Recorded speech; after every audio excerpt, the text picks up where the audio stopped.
Hi guys, and welcome to a new video.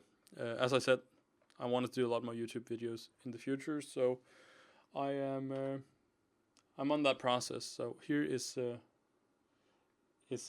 video I've been thinking about for a while, ever since the developer started to listening a little bit to advice or ideas from the community. I wanted to fling my idea into the mix, and I think I'm probably one of the most legit people to ask about anything in Counter-Strike relating to matchmaking and stuff like that. I played a lot. I played a lot of FACEIT. I played a lot of ECA. I think I'm probably one of those people I played too much. But I'll dabble into the ideas I have, the changes I feel necessary or would make the game a lot more interesting for a lot of people. And I definitely think that it's the right way to go. That's my point. So let's jump into it. First point is CS:GO Minigames, which is a thing that that developers seems they want to have in the game, like such as demolition or gun games and those kind of things. Um, I'm not sure that I'm necessarily the biggest fan, but I have a few ideas for better mini games than those added to the game. SoloQ, duo queue, 2 people, teams, seasons, and a VAC idea or a idea to make VAC and some other things work together. It's like a unity pack or like an idea that only works if all things are implemented on it. So yeah. All right. So my first idea for a minigame is the grenade guide game, which would be a game where you would take all the active duty maps and you would then start out with like easy smokes. Like my main example is like you place a guy outside long, give him a area outside long doors towards A, and maybe until pit, and he has to throw a smoke that lands on the cross up at A, and give him like a zone where the smoke needs to land. Maybe there's different difficulties where like easy, then it has to land in the cross, and medium it has to land fairly in the middle, and hard it has to land like precisely in the middle and block off the no gaps. And you could do like after you've thrown the smoke, maybe you do the spectator projectile following the grenade so you can see where it lands precisely. And I think that could make for a good game that will help a lot of people understand smokes and understand mechanics and stuff like that. And you can also do flashes, a pop flash, make a pop flash that pops in this area up here, but not too far, not too short, stuff like that. I think that could be a lot of things made into this kind of an idea. And I think it would be a lot more beneficial for getting people to understand the competitive side of Counter-Strike and yeah, just generally a lot more fun. Surf, I think that this is a game mode that is... I'm not the biggest fan of it myself, but I think that it needs acknowledgement that it's been in Counter-Strike since the days of yore. And I think that... just a second.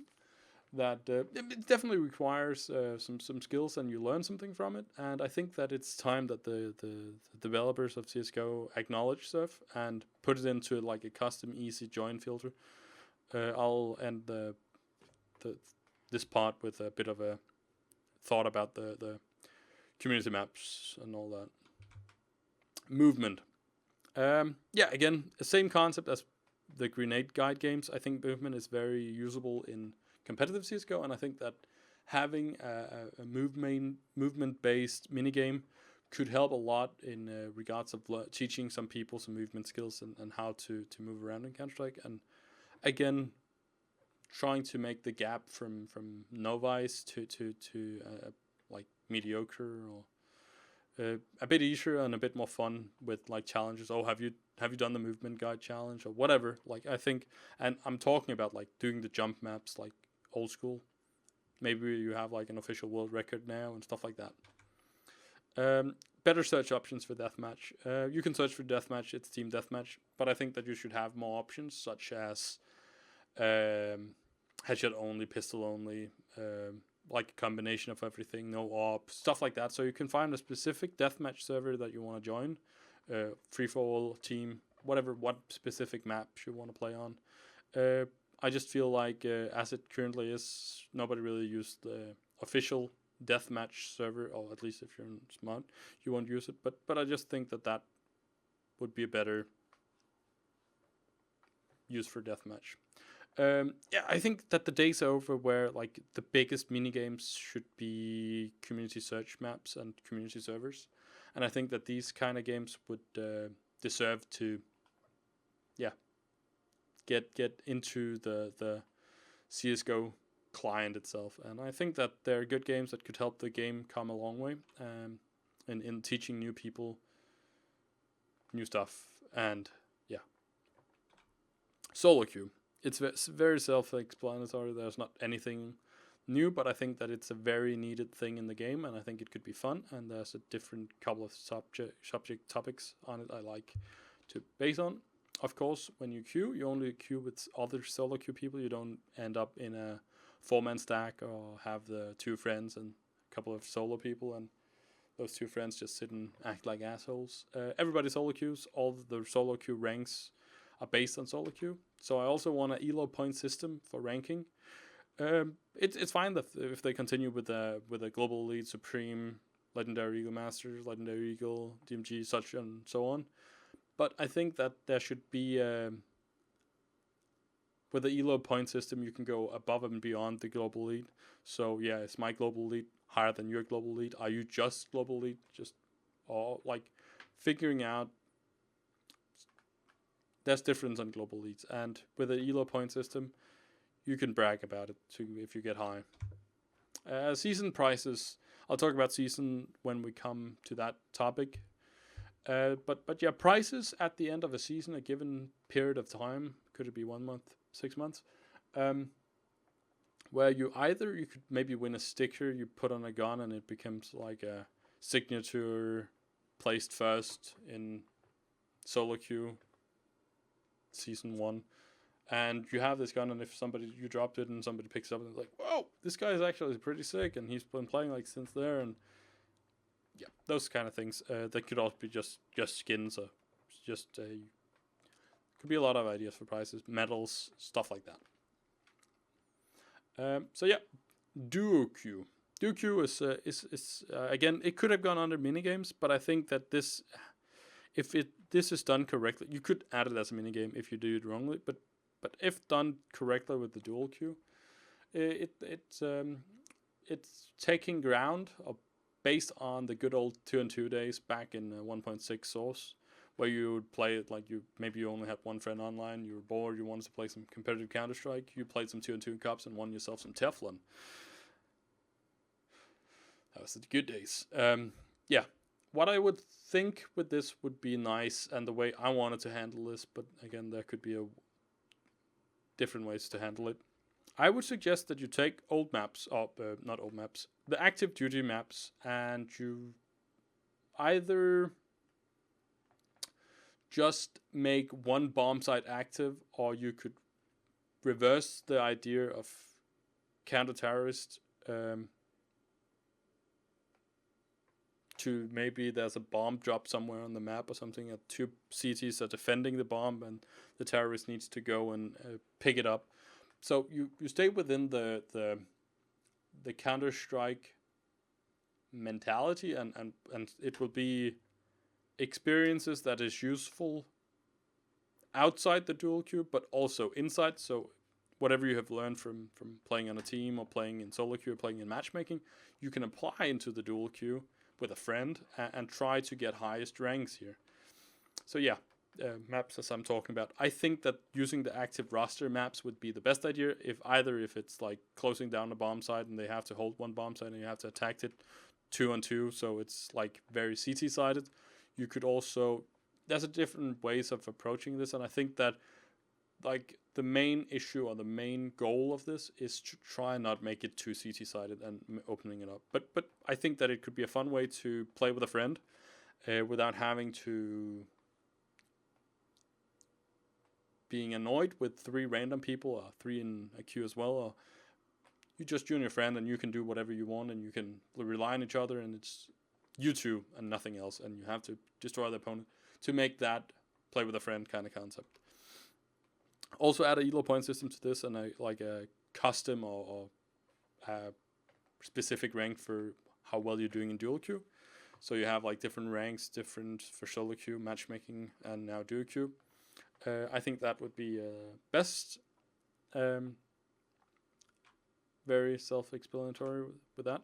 And the same season prices ended somewhere. You get a sticker add to your favorite gun, and everybody can see that you ended on 7th place in season 1. And I think that's a pretty cool way of doing it. Medals and stuff like that for your profile, stuff like that. Could also be a very good way to handle it, just so that you get like the gratification of actually accomplish something in Counter-Strike, and not just, yeah, and you have a goal, you have something to do. So yeah, let's do a queue. So this is teams is probably the subject I think that needs the most overhaul. The reason why I think that teams are it's very lackluster. I think that it should be so much easier to create a team, have a team rank, find opponents to prac against, and in generally come into the competitive scene a bit more without having to go outside the client and being forced into do different things. And it can be very, where do we find opponents to play against? Oh, we'll just queue matchmaking and get up against 5 randoms, and it doesn't really add up against other teams, and it's not the same. So I think that getting like a search feature and stuff within the client would be the ideal way to handle this, and I think that it could be very interesting to see how fast you could help develop the esports scene as well. So of course the teams would be team versus team search only. You wouldn't, maybe you had to be like a roster locked for like 2 weeks to be able to search for teams, or 1 week, and so stuff like that. Like there could be some to try and narrow it down so there's not the mixed people trying to get in. But at the same time, I think that most mixed teams would rather just play with each other and play matchmaking. If you queue up 5 friends in matchmaking anyway, I think that we'd rather just 5 mixes against 5 mix against mix.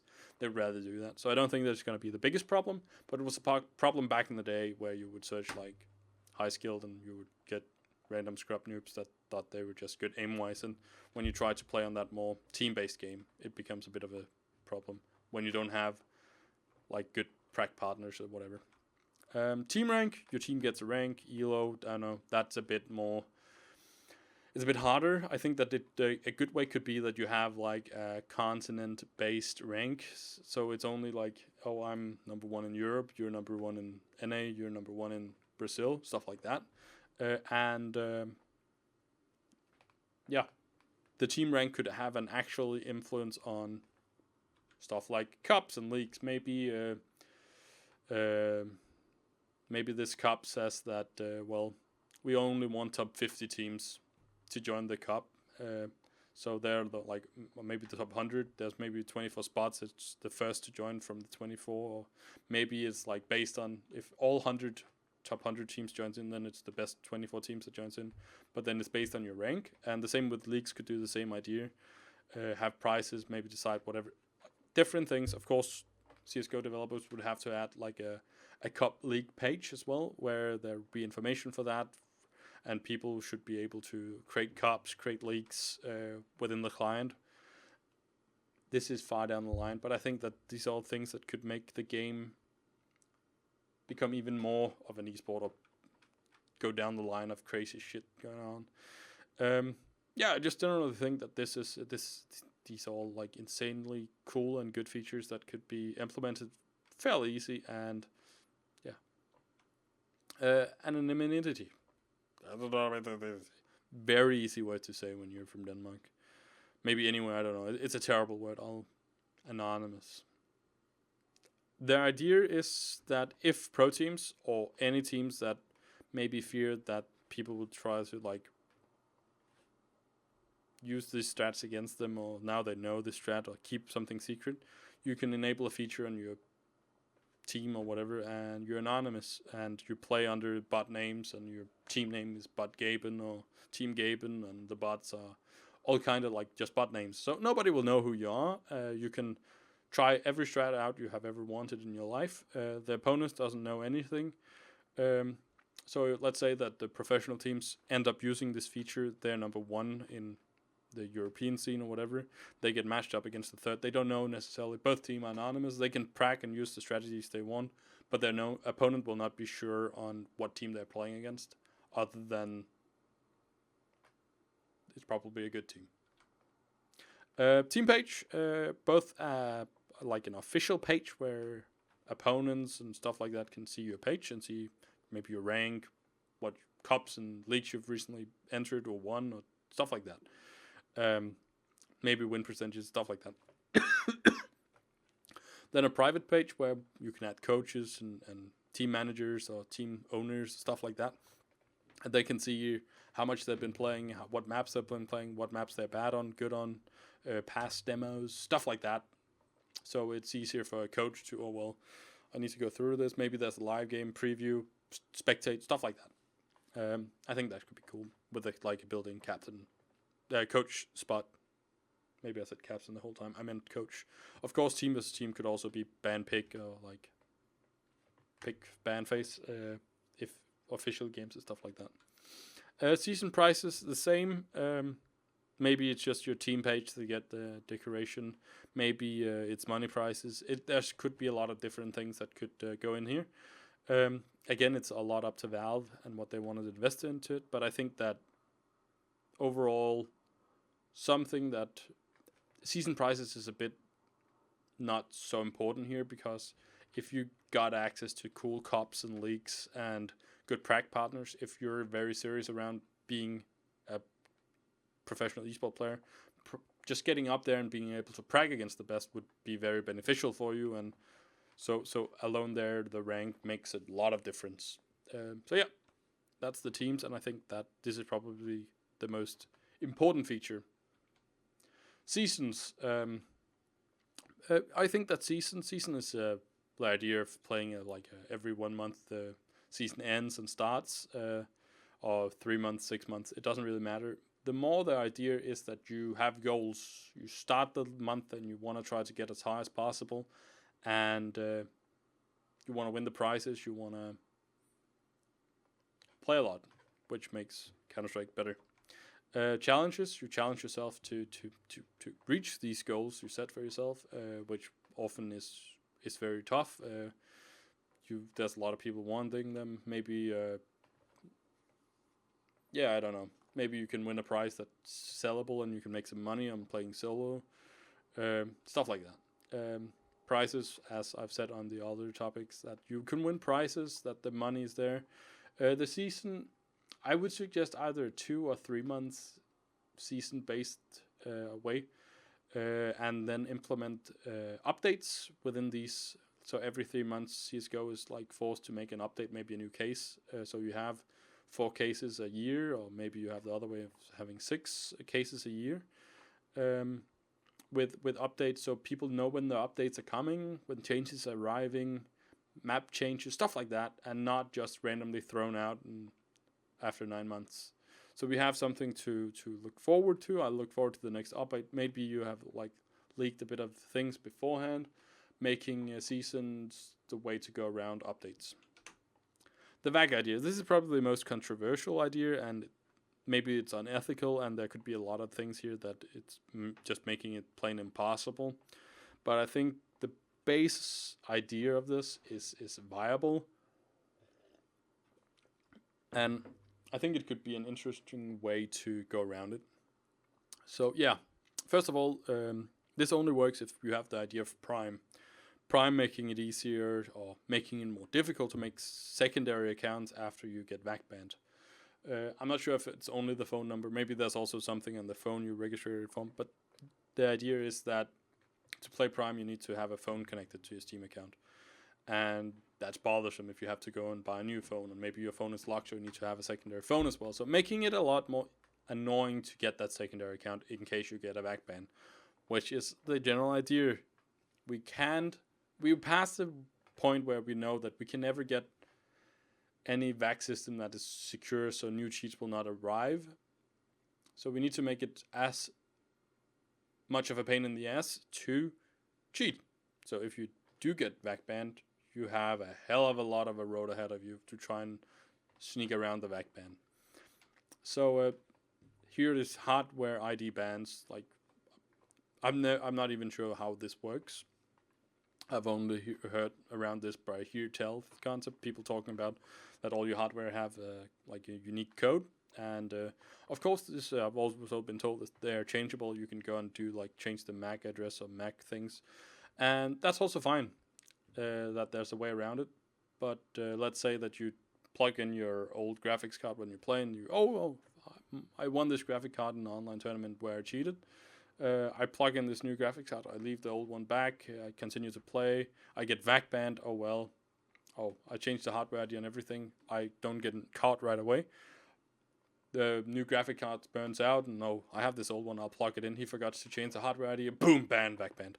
Like stuff like that, where he makes the mistake somewhere. Maybe it's an old mouse he's only used on the old account. Like something where if they make a slip up, they'll be punished for that. And maybe, yeah, it could also hit some innocent people. And this is just like, the idea is to make it as bit much of a pain in the ass to cheat. And yeah, annoying keyword. Just so you scare off people from using cheats, because, well, you can just buy another account. Who cares? I have no skins on this account. It's useless. So yeah, and then the fourth, and this is where it becomes very unethical, maybe. Money. So right now, the reason why now we're just going top wise. The reason why Kaylee and SF got caught was that apparently some that had that cheat shared that free to a friend or something like that, and the coder got annoyed with that. This is just what here tell. As I remember it back when it came out, and the cheat developer himself shared the code or how to catch it with ESEA. ESEA shared it with Valve, and it became what it was there.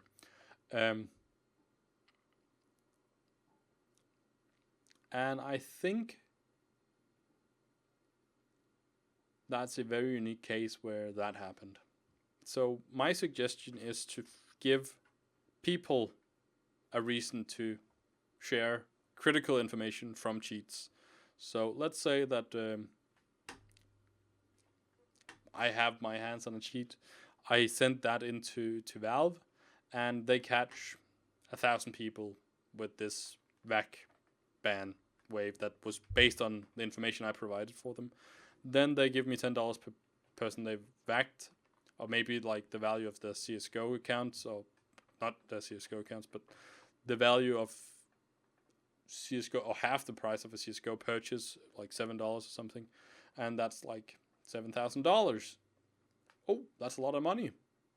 If I bought like a cheat for $100 or $200 or something, and then all of a sudden cheat developers need to be careful who they're giving to, so shelling it will become bothersome, and maybe you get more money, the higher tier player you get banned, and maybe if you, in theory, let's say that there's a tier 2 team who has hired a private coder to make the sickest cheat possible, and they can use this on LAN, and then Valve comes with this idea that for every top tier 5 or whatever team that get caught cheating will get $10,000 per pro player caught.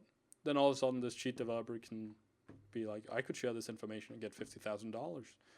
And maybe he's trying to look for a new job. He's like, doesn't want anymore. That's $50,000. $50,000. And that's a lot of money. And all of a sudden, if there was ever a case where a team hired a coder to make cheats for them, which isn't that far out, and like when you talk about all the money that's on the line, those things, like you have cycling where they're willing to cheat for any cost. So like it just require one rotten apple. But having that fear that somebody might sell you out, or the cheat developer himself, just like for like a free public cheat, I'll just share. That's a very good swap there. Yeah, I just think that this could give a very feeling to all cheats, because it just requires one guy that has this cheat to share it with Valve, and then they can de-engineer it and fuck them up big time. Maybe this is not even like logical, or maybe this is not how it works, and this is just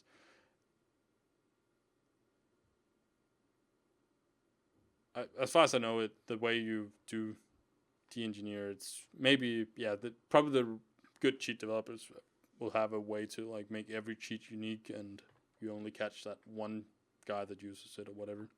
But I don't think that all cheat developers just does this. And again, circling back to the annoying part. Well, if you get caught once, you should hopefully be forced outside the ring, and you will never come back in, or the chances for you to get caught again by other things will happen faster.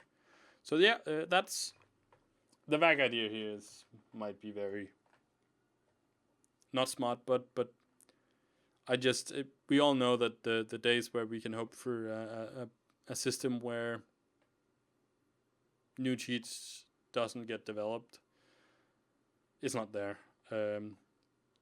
As far as I know, it's all about de-engineering programs and cheats, and even that is a bothersome work process. And yeah, I just think that this might be a way to obtain information faster and be able to do vac waves faster, and then with all the prime hardware, stuff like that, to make it so that they stay out. So yeah, that's my ideas for CSGO's future, and that is what I hope that will happen. So thanks for watching. I'm Rumble, and I'll go away now. I'll create more YouTube content in the future, but I just wanted to make this one here.